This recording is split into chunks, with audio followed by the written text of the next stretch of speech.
الحمد لله رب العالمين والصلاة والسلام على سيدنا ومولانا محمد وعلى آله وصحبه أجمعين أما بعد فأعوذ بالله من الشيطان الرجيم بسم الله الرحمن الرحيم لقد من الله على المؤمنين إذ بعث فيهم رسولا من أنفسهم يتلو عليهم آياته ويزكيهم ويعلمهم الكتاب والحكمة وإن كانوا من قبل لفي ضلال مبين صدق الله مولانا العظيم إن الله وملائكته يصلون على النبي يا أيها الذين آمنوا صلوا عليه وسلموا تسليما اللهم صل على سيدنا ومولانا محمد معدن الجود والكرم وعلى آله وصحبه وبارك وسلم الصلاة والسلام عليك يا سيدي يا رسول الله وعلى آلك وأصحابك يا سيدي يا رحمة للعالمين الله رب محمد صلى عليه وسلم نحن عباد محمد صلى عليه وسلم سیدنا اعلی حضرت عظیم البرکت امام اہل سنت رحمت اللہ تعالی علیہ in his world renowned poetry in praise of the best of creation اعلی حضرت سے اللہ کی سرتاز قدم شان ہے یہ اللہ کی سرتاز قدم شان ہے یہ انسان نہیں انسان وہ انسان ہے یہ اللہ کی سرتاز قدم شان ہے یہ انسان نہیں انسان وہ انسان ہے یہ اور قرآن کو ایمان بتاتا ہے انہیں قرآن کو ایمان بتاتا ہے انہیں ایمان یہ کہتا ہے میری جان ہے یہ قرآن کو ایمان بتاتا ہے انہیں ایمان یہ کہتا ہے میری جان ہے یہ اعلیٰ حضرت سے وہ جو نہ تھے تو کچھ نہ تھا اگر آپ کو سمجھ آ رہی ہو تو سبحان اللہ کہتے ہیں وہ جو نہ تھے تو کچھ نہ تھا وہ جو نہ ہو تو کچھ نہ ہو وہ جو نہ تھے تو کچھ نہ تھا وہ جو نہ ہو تو کچھ نہ ہو جان ہے وہ جہان کی جان ہے وہ جہان کی جان ہے تو جہان ہے علامہ اقبال رحمت اللہ تعالی علیہ how beautifully he talks of the dignity, the status, the honor of our Nabi alayhi salatu wassalam. Iqbal says, Lawh bhi tu,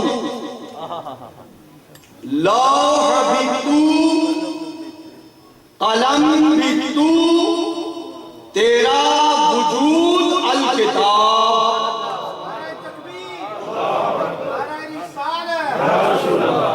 I want the attention of the youth, the youngsters who are born and bred in this country, in the West. Look at the Aqidah of the Ahlus Sunnah wal Jama'ah. Allama says, Lawh bhi tu. Ya Rasulullah, you are the protected slave. Qalam bhi tu, you are تیرا وجود الکتاب and یا رسول اللہ you are the living قرآن مجید. لوح بھی تو، قلم بھی تو، تیرا وجود الکتاب گنبد آبگینہ رنگ، گنبد آبگینہ رنگ تیرے محیط میں ہوگا. You know what he's saying here? He's saying this sky that we can see, huge, great, mighty, big. He says this sky in the milkiyat of Rasulullah, in the kingdom of Rasulullah, in the possession of Rasulullah. This is just like one small bubble in an ocean. گنبد آبگینہ رنگ تیرے محیط میں ہوگا. اب اگلا شعر میں توجہ چاہوں گا، عقیدے کا شعر ہے. ہمارے عقیدے کی ترجمانی ہو رہی ہے، علامہ اقبال کر رہے ہیں. کہتے ہیں کہ شوق تیرا اگر نہ ہو، آقا شوق تیرا اگر نہ ہو، میری نماز کا امام. You know today, brothers, we find within our Muslim circles preachers, muballigh, da'is, so-called scholars. What do they preach? What do they propagate? That if you think of the Prophet in your salat is invalid. If you think of the Prophet in your namaz null and void, not acceptable. Because their understanding is you shouldn't think of anybody but Allah. We Ahlul Sunnah wal Jama'ah, alhamdulillah, we say جب تک سرکار کا خیال مبارک نہ آئے تب تک نماز کامل نہیں. وہ کہتے ہیں خیال آئے تو نہیں ہوتی، ہم کہتے ہیں جب تک خیال نہ آئے نماز کامل نہیں.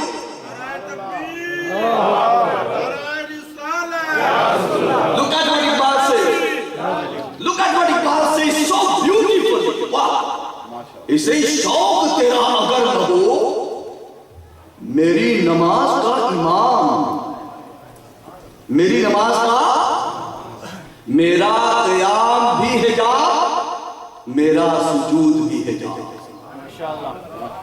Alhamdulillah tabaraka wa ta'ala, once again we congregate in this beautiful masjid Sultan Bahu rahmatullahi ta'ala alayhi, celebrating the blessed Milad, the blessed birth, the blessed coming of Aqa alayhi salatu wassalam to this dunya in the form of a human being. I congratulate wholeheartedly the entire members of this masjid, and especially our honorable Zinatul Qura, Qari Zahur Ahmad Sahib Saifi, Madazilul Ali, for this beautiful hard work that is taking place day and night. May Allah reward him. May Allah reward the entire team, for this is a beautiful gathering which will inshallah increase us in our love for Aqa alayhi salatu wassalam. Brothers, I won't be too long inshallah. I want to draw your attention to one particular ayat of the Quran al-Majid, which I have had the honor to recite. This is from Surah Al-Imran. Allah Ta'ala says, لَقَدْ مَنَّ اللَّهُ عَلَى الْمُؤْمِنِينَ إِذْ بَعَثَ فِيهِمْ رَسُولًا مِّنْ أَنفُسِهِمْ يَتْلُو عَلَيْهِمْ آيَاتِهِ وَيُزَكِّيهِمْ وَيُعَلِّمُهُمُ الْكِتَابَ وَالْحِكْمَةَ. Allah says, indeed, He has conferred a great favor upon the believers. By doing what? Has Allah done a great ihsan on the people of Islam, on the believers? Allah says, إِذْ بَعَثَ فِيهِمْ رَسُولًا مِّنْ أَنفُسِهِمْ. When Allah said, within the Muslims, a Rasul from amongst themselves. This is one of the many ayat of the Quran al-Majid which speaks of the Bi'sat of Rasulullah, the coming of Aka alayhi salatu wasalam. In other words, you could call it the ayat which speaks about the milad of sallallahu alayhi wa sallam. Now brothers, why did Allah send the Prophet? What are the reasons behind his Bi'sat? Allah is Hakim. Essence of hikmah. What is the reason that Allah gives for his sending his Nabi to the believers? I want your attention to this. Allah says, number one, Yatlu alayhim ayatih. Kahiye Subhan Allah. Aur ucha kahiye Subhan Allah. Why did Allah send the Prophet? I'm not telling you this. Qari Zahur Ahmad Saifi Sahib is not going to tell you this. Qibla Peer Fayyazul Hasan Sahib is not telling you this. Allah is telling you this. Allah is Khaliq and Malik. His Lord, His Creator, His Sustainer, His Lord. I want your attention, brothers, because this is where we are failing. We have big gatherings, alhamdulillah, in thousands, great ulama, great mashayikh, great narkhans, but we forget to take the message. What are the lessons for us to learn? Why did Allah send the Prophet? Our Nabi, alhamdulillah, has been adorned with the title of Rahmatul lil Alameen.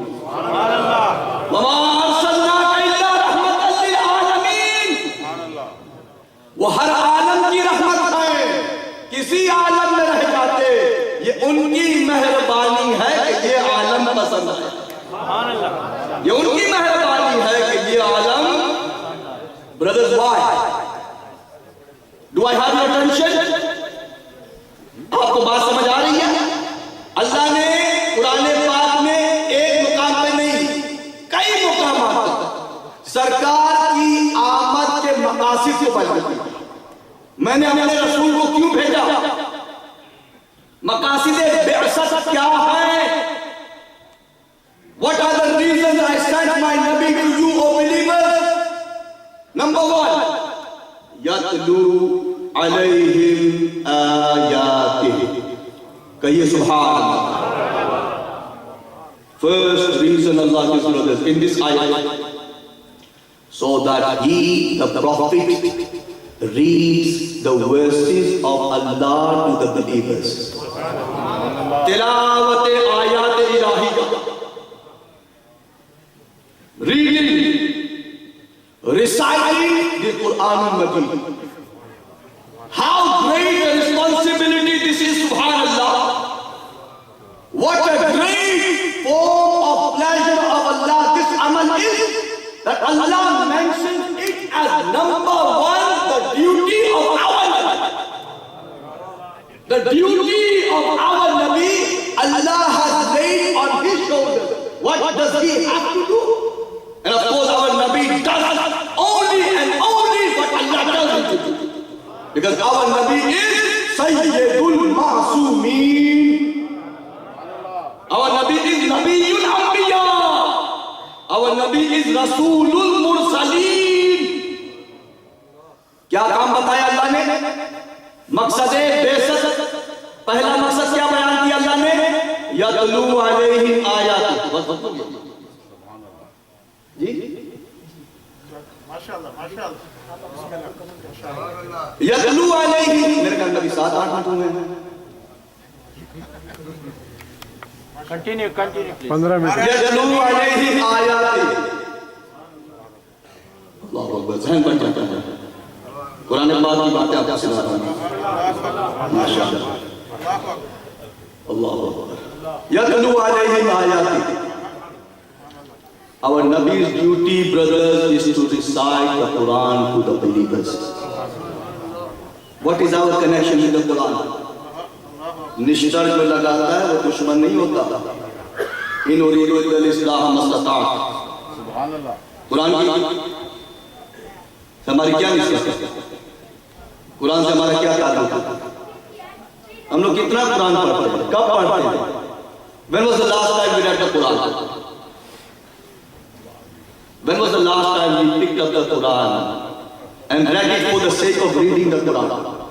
Not only for Isal Sawab, not only to show our face to the family, no, really, that this is the kalam of my Lord. Mere Rabb ka kalam hai. Sufiya say, when you want Allah to speak to you, read the Quran. When you want Allah to speak to you, read the Quran. یتلو علیہم آیاتہ. ابھی میں کھڑا ہوا اتفاق سے بھی آپ اس حدیث پاک پہ پڑھی. سبحان اللہ. لوگ کہتا ہے حدیث پاک خیرکم من تعلم القرآن وعلمہ. The best of you, our Nabi says, the best of you are those who learn and teach the Quran. Best of you, خیر. Who gives you this guarantee? Sayyidina Muhammad Rasulullah. Yatlu alayhim ayatih. He recites the Quran to you. Wa yuzakkihim. He purifies you. Inner purification, tasfiyah nafs. وہ تمہیں پاک کرتے ہیں, وہ تمہیں صاف کرتے ہیں. وَيُعَلِّمُهُمُ الْكِتَابَ وَالْحِكْمَةَ. And he teaches you the book and wisdom. Four maqasid bi'isat Allah mentioned in the Quran with us. Why? For us to learn, for us to take home with us. We need to connect to these beautiful duties and roles that Allah has laid on the shoulders of our Nabi sallallahu alaihi wasallam and become living Muslims. I'm going to take 2 more minutes. Become living Muslims. Not only Muslims from here. Hazrat Sultanul Arifin Sultan Bahu رحمت اللہ تعالیٰ علیہ. ایک سطر مجھے یاد ہے, میں آپ کو سنا دیتا ہوں. حضرت فرماتے ہیں سبحان اللہ رحمت اللہ تعالیٰ علیہ, زبانی کلمہ ہر کوئی پڑھتا. زبانی کلمہ ہر کوئی پڑھتا, دلدا پڑھتا کوئی ہو. زبانی کلمہ ہر کوئی پڑھتا, دلدا پڑھتا کوئی ہو. It doesn't come from here. The day it starts coming from here, inshallah, you will not see what's happened in Paris. Charlie Hebdo. What happened before that in Burma? What happens in other European countries? The mockery of our Nabi sallallahu alaihi wasallam. The ridiculing. The belittling, the demonizing. Why? Because they know we Muslims are very weak. Our kalma is only limited here. It doesn't enter the heart and the mind. It doesn't take root. There's no real Islam to be seen in our lives. So brothers, in this beautiful Milad Sharif gathering, let us pray for all, each other, that Allah gives us the tawfiq to implement what we know, to become practicing Muslims, to become living Muslims. Allama Iqbal says, ki Muhammad se wafa,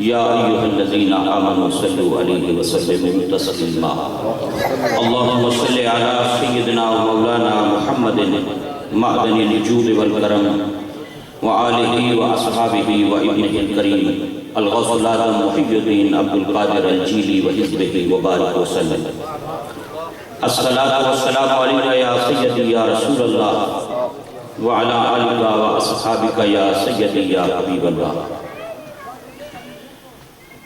بے بسم اللہ اسم اللہ دا اے بھی Gina بھارا ہوں نال شفاعت سرور عالم چھٹسی عالم سارا ہوں حدوں بے حد درود نبی تے جس دا کل پسارا ہوں میں قربان تنہاتوں باہوں جنہانوں ملیا نبی دا سہارا۔ واجب الاحترام پیر طریقت جگر گوشہ سلطان العارفین عالمی مبلغ اسلام حضرت صاحبزادہ سلطان فیاض الحسن صاحب قادری دامت برکاتہ العالیہ، اور واجب الاحترام علماء ملت اسلامیہ اور اہل اسلام بھائی، آج اللہ رب العزت کے فضل و کرم سے حضرت سلطان باہو سینٹر مانچسٹر میں ذکر تاجدار کونین صلی اللہ علیہ وسلم کی اس بابرکت محفل پاک میں ہم سب حاضر ہیں۔ اللہ رب العزت اس مجلس مبارکہ کے فیوز و برکات سے ہم سب کو وافر حصہ نصیب فرمائے۔ حضرات، اس وقت امت مسلمہ نازک حالات سے گزر رہی ہے اور دنیا بھر میں اہل اسلام کے ساتھ اس وقت جو کچھ ہو رہا ہے وہ ڈھکی چھپی بات نہیں ہے۔ کل تک دنیا کی امامت اور قیادت کے منصب پر فائز ہونے والی یہ امت آج در در کی ٹھوکریں کھا رہی ہے۔ شرق سے غرب تک اس وقت جن پریشان کن حالات سے امت مسلمہ گزر رہی ہے وہ آپ سے ڈھکے چھپے نہیں ہیں۔ آج ذکر تاجدار کونین صلی اللہ علیہ وسلم کی اس مبارک مجلس میں آنے والوں کبھی ہم نے غور کیا کہ آخر وہ کون سی وجوہات ہیں کہ جن کی بنیاد پر آج یہ دن اس امت کو دیکھنا پڑ رہا ہے۔ اس وقت دشمنان اسلام جو سازش کر رہے ہیں وہ سازش یہ ہے کہ مسلمان کا ایمان کا تعلق ذات مصطفیٰ صلی اللہ علیہ وسلم سے کمزور کر دیا جائے۔ حضرات، امت کی ان مشکل حالات میں ان پریشانیوں کے اسباب میں سے ایک سبب یہ ہے کہ آج محبت، ادب اور پیار کا جو تعلق مدینے والے آقا صلی اللہ علیہ وسلم کی ذات سے ہمارا ہونا چاہیے تھا وہ کمزور ہو گیا۔ وہ تعلق آج کمزور ہو گیا جس کی وجہ سے آج یہ دن ہمیں دیکھنا پڑ رہا۔ اور اگر ہم اپنی وہی بقا چاہتے ہیں، وہی قیادت اور امامت چاہتے ہیں، تو پھر ایک ہی علاج ہے کہ مدینے کے تاجدار علیہ السلام سے اپنا محبت ہو، عشق کا تعلق ہمیں مضبوط کرنا ہو۔ حضرات، یہ وہ سبق تھا جو عروہ بن مسعود رضی اللہ تعالیٰ عنہ نے صلح حدیبیہ کے موقع پر مشرکین مکہ کے سامنے رکھا تھا، اور جب مکہ والوں نے انہیں جاسوس بنا کر بھیجا حدیبیہ کے مقام پر اور انہوں نے جاسوسی کی اور آ کر رپورٹ دی مکہ والوں کو، پتہ کیا جملہ کہا؟ انہوں نے کہا کہ میں دنیا کے بڑے بڑے درباروں میں گیا ہوں، میں نے کیسر و کسریٰ کا دربار بھی دیکھا ہے، نجاشی کا دربار بھی دیکھا ہے، بڑے بڑے بادشاہ بادشاہوں کے پاس گیا ہوں، لیکن خدا کی قسم آج تک ایسی محبت اور ایسا ادب کہیں نہیں دیکھا جیسے محمد کا غلام محمد کے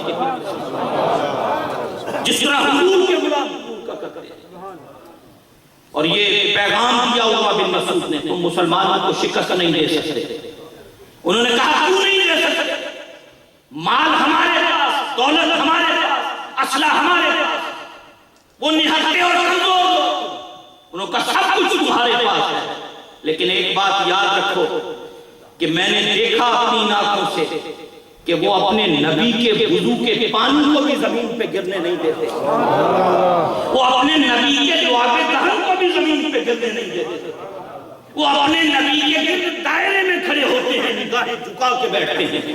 اور مکہ والوں جو اپنے نبی کا لعاب زمین پہ گرنے نہیں دیتے، جو وضو کے پانی کو زمین پہ گرنے نہیں دیتے، وہ کیسے برداشت کریں گے کہ ان کے سامنے ان کے نبی کا خون میدان جنگ میں بہایا ہے؟ کہا تم انہیں شکست نہیں دے سکتے۔ علامہ اقبال نے اسی بات کی جانب اشارہ کیا تھا کہ یہ فاقہ کش جو موت سے ڈرتا نہیں ڈرا، روح محمد اس کے بدن سے نکال دو اور دے کر فکر عرب کو فرنگی تخیلہ، اسلام کو حجاز و یمن سے نکال دو۔ اور پھر ایک تماچا مارتے ہوئے اقبال نے پیغام بھی دیا یورپ کو کہ خیرہ نہ کر سکا مجھے جلوائے دانش فرنگ، کہ اے فرنگیوں تمہارے جلوے میری نگاہوں کو اندھا نہیں کر سکتا۔ کیوں کہ سرما ہے میری آنکھ کا خاک مدینہ ہو جاتا، میری آنکھ میں وہ سرما مدینہ کا۔ حضرات جب تک وہ تعلق کے محبت مضبوط نہیں ہوگا بات نہیں بنے گی، وہ بات نہیں بنے گی۔ آج بدقسمتی سے ہم ظاہر کے مسلمان تو ہیں لیکن باطن مسلمان نہیں۔ ہم ظاہری طور پہ تو مسلمان ہیں لیکن اندر کی دنیا ویران۔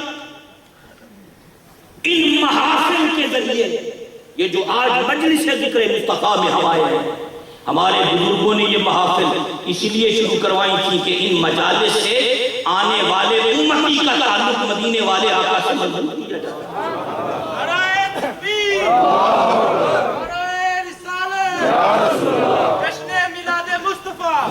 حضرات جب تک امتی اپنا محبت کا رشتہ صورت عالم کی ذات سے مضبوط نہیں کرے گا بات نہیں بنے گی۔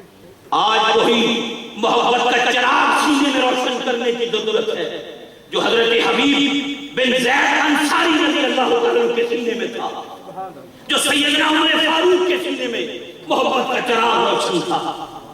آپ زندگیاں پڑھ کے دیکھیں ان لوگوں کی، اللہ اکبر۔ حضرت حبیب رضی اللہ تعالیٰ عنہ کو جس وقت ایک عیسائی بادشاہ کے دربار کے اندر کھڑا کیا گیا اور وہ مجبور کر رہا تھا عیسائیت قبول کرنے کے لیے، اور ان کے سامنے ہی ایک تیل کا کھولتا ہوا کڑا تھا جو جل رہا تھا آگ نیچے، اور آگ کی وجہ سے وہ تیل کھول رہا تھا، اور ان کی نگاہوں کے سامنے ایک مسلمان کو اس میں ڈالا گیا اور چند لمحوں میں وہ شہید ہو گئے، اور انہیں حکم دیا کہ انہیں بھی اٹھا کے ڈال دو، اور جب اٹھا کے کڑاہے کے قریب لائے تو ان کی آنکھوں میں آنسو آ گئے۔ سپاہیوں نے کہا یہ ڈر گیا موت کو دیکھ کر۔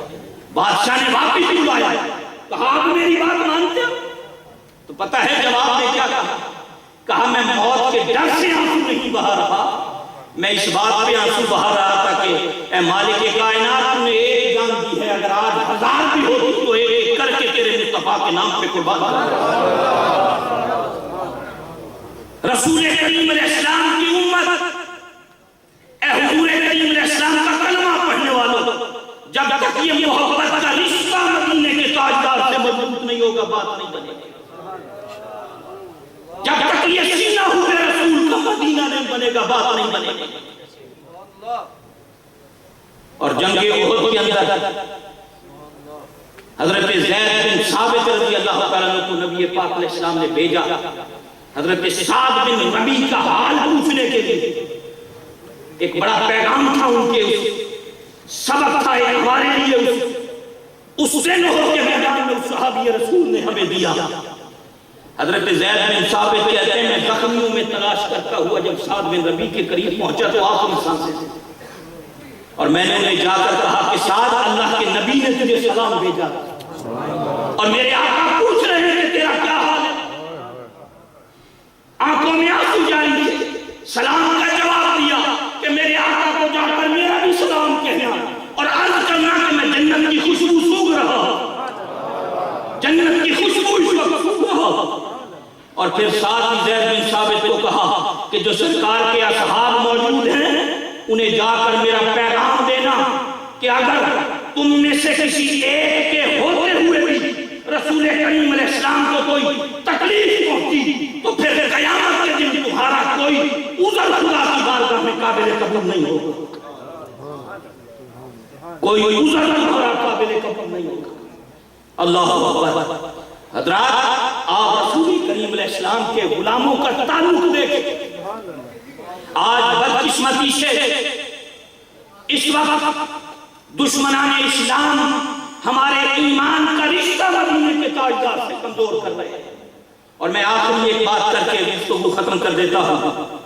حضور کریم علیہ السلام کے صحابی ہیں حضرت ابو ذر غفاری رضی اللہ عنہ، ان کا ایک خوبصورت میسج جو آج اس میلاد کی مجلس میں ہمارے لیے اللہ اکبر۔ غریبوں کے وکیل تھے، مسجد نبوی میں بیٹھے ہوئے تھے، سیدنا عمر کی عدالت، ایک شخص کا مقدمہ آیا، دو نوجوان ایک شخص کو پکڑ کے لائے کہ اس نے میرے والد کو قتل کیا۔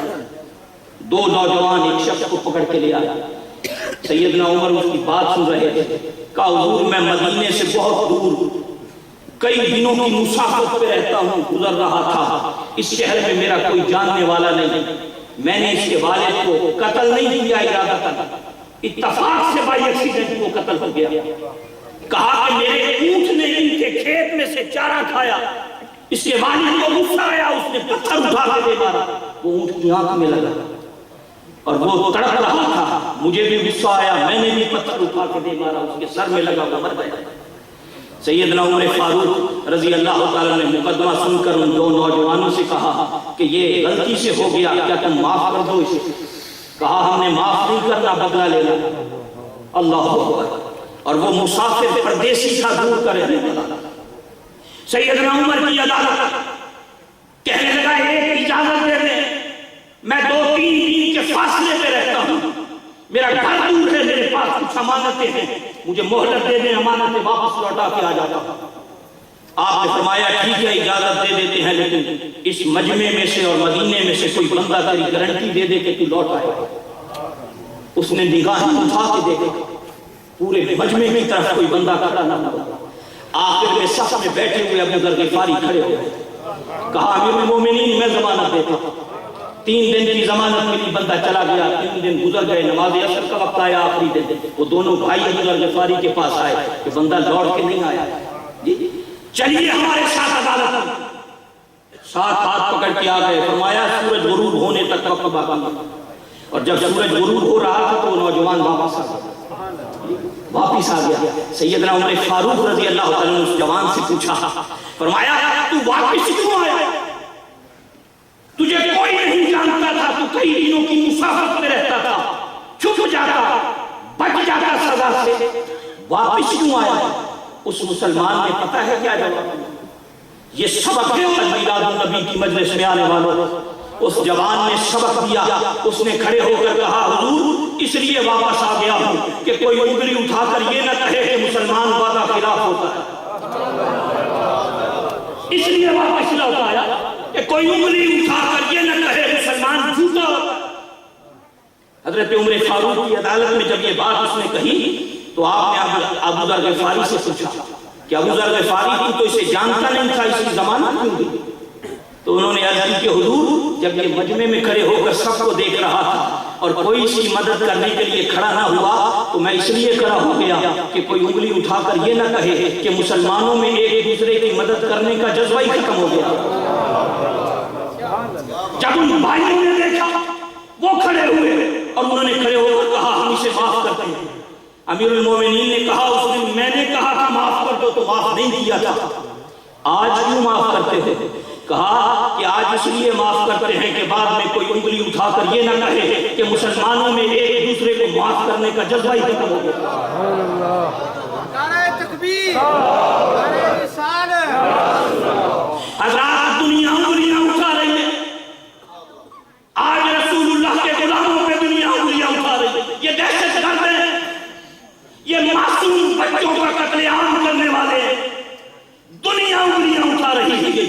توڑنے والے ہیں، فراڈ کرنے والے ہیں، یہ ڈرگ اور منشیات کا کاروبار کرنے والے ہیں، یہ گرومنگ کے بدنما کاروبار کے اندر یہ لوگ ملوث ہیں۔ اخبارات میں آج مسلمانوں کی تصویریں چلتی ہیں۔ اے رسول کریم علیہ السلام کے غلاموں، اے رسول اللہ کے غلاموں، میراث میں آنے والوں، آج کردار بدلو، اخلاق بدلو، بیہیویئر بدلو، کیریکٹر چینج کرو، اپنے آپ کو رسول اللہ کی محبت میں اتنا ڈبو دو، فنا کر دو کہ گلی سے گزرو دنیا دیکھ کر یہ نہ کہے چودھری کا بیٹا ہے، حاجی صاحب کا بیٹا ہے، بلکہ تو جس گلی سے گزرے تیری کردار کی خوشبو بتائے کہ محمد رسول کا غلام جا رہا ہے۔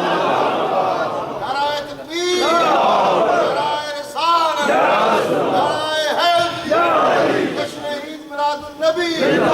آج یہ پیغام ہے سلطان العارفین، برہان الواصلین، قدوۃ الصالحین، فنا فی ذات یاہو، حضرت شفیع سلطان باہو رحمت اللہ تعالیٰ علیہ کی خانقاہ۔ آج یہ میسج ہے، کردار بدلیے، دنیا ہم پر انگلی نہ اٹھائے۔ چند دور حاضر کے خوارج نے دین اسلام کو آج بدنام کر کے رکھ دیا۔ یہ دور حاضر کے خوارج جن کی 1500 سال پہلے مدینے کے تاجدار نے نشاندہی فرما دی۔ یہ علماء موجود ہیں، ان سے پوچھئے، حدیث کی ہر کتاب میں کتاب الفتن کے اندر باب الخوارج موجود ہے۔ حضور کریم علیہ السلام نے ایک ایک نشانی ان خارجیوں کی بیان کی ہے۔ آج پوری دنیا کا امن ان لوگوں نے تباہ کر رکھا ہے، اور ہماری ذمہ داری ہے حضرات، یہ ہماری ذمہ داری ہے کہ ہم پرامن لوگ ہیں، صوفیاء کے ماننے والے ہیں، اولیاء کے دامن سے وابستہ ہیں، قانون کے دائرے میں رہتے ہوئے پرامن احتجاج کا حق ہم رکھتے ہیں۔ ہمارے دل زخمی ہیں اس وقت کہ ہمارے آقا و مولا صلی اللہ علیہ وسلم کی شان میں گستاخیاں کی جا رہی ہیں، اور میں اس موقع پہ قبلہ پیر صاحب کی طرف سے اور مسلم ایکشن فورم کی طرف سے آپ کو دعوت دے رہا ہوں۔ 8 فروری کو 10 ڈاؤننگ اسٹریٹ میں ہزاروں عاشقان مصطفیٰ کا پرامن احتجاج ہوگا۔ انشاءاللہ پورے برطانیہ سے اہل سنت کے قافلے وہاں پہنچیں گے۔ آپ نے بھی وقت نکالنا ہے رسول کریم علیہ السلام کی عزت و ناموس کے تحفظ کے لیے، اور انشاءاللہ اس موقع پر 1 لاکھ افراد کے دستخطوں سے پٹیشن جو ہے وہ ان کو پیش کی جائے گی تاکہ اس معاملے کو پارلیمنٹ کے اندر اٹھایا جائے۔ الحمدللہ، اور میں یہ بھی آپ سے گزارش کروں گا کہ مسلم ایکشن فورم کی ویب سائٹ پر جا کر آپ ضرور اس پٹیشن میں حصہ لیجئے۔ رات تک تقریباً 82,000 سے زائد لوگوں نے اس میں اپنے نام درج کروا دیے تھے۔ ہم نے 8 تاریخ تک اس کو 1 لاکھ کا ٹارگیٹ جو فگر ہے اس کو پورا کرنا ہے۔ آپ میں سے ہر شخص میں حصہ لے اور 8 فروری کو یہ ثابت کرے کہ اس ملک میں صوفیاء کے ماننے والے پرامن لوگ، اولیاء کے دامن سے وابستہ لوگ ہی وہ ہیں جو تاجدار کونین صلی اللہ علیہ وسلم کی عزت و ناموس کی خاطر اپنی جانیں بھی قربان کرنے کو تیار ہیں۔ انشاءاللہ یہ پرامن پیسفل احتجاج ہوگا، اور اس میں آپ تمام بھائیوں کو شرکت کی دعوت ہے۔ اللہ رب العزت اپنے فضل و کرم سے ہمیں سرور عالم صلی اللہ علیہ وسلم کی سچی سچی محبت نصیب فرمائے۔ وما علینا الا البلاغ۔ سبحان اللہ۔